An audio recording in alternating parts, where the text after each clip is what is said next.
On another matter here at home, President Trump is urging Congress to pass the Save America Act, one of the most critical pieces of legislation in our nation's history. The Save America Act is overwhelmingly popular with all Americans because each provision is rooted in common sense. The Save America Act has 5 simple requirements as requested by the President of the United States. Number 1, voters have to show ID to cast a ballot in an American election. Very simple. 90% of Americans, including more than 80% of Democrat voters, agree with this. Number 2, the Save America Act will require all voters to show proof of citizenship in order to register to vote in American elections. Again, this is popular and rooted in common sense. Only American citizens have the right to vote in American elections. But after Joe Biden and the Democrats allowed tens of millions of illegal aliens into our country, it's more important than ever to ensure that only American citizens are registering to vote on our nation's voter rolls, and Congress needs to pass this.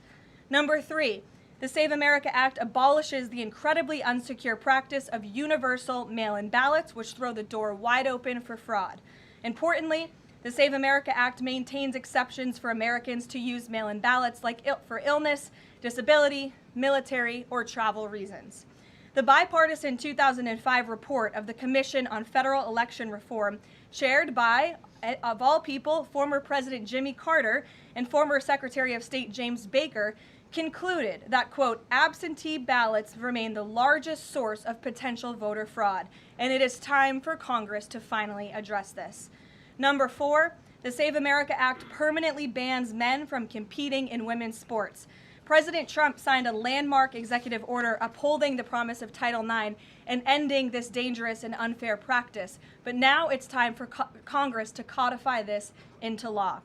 Number 5, the Save America Act bans transgender mutilation surgery for children. Again, President Trump signed a common sense executive order to do this and kept his promise to the American people, but now Congress needs to do the same and codify it. It's well past time for Democrats in Congress to stop perpetuating the radical and false claim that you can somehow change a child's sex. You cannot. Passing the Save America Act is the most important thing that Republicans and, frankly, Democrats can do to strengthen election integrity and protect our democracy. It's what the American people elected Republicans to do, and they must deliver on it as soon as possible. The President is calling on Congress to get the job done and send this historic piece of legislation to his desk immediately for signature.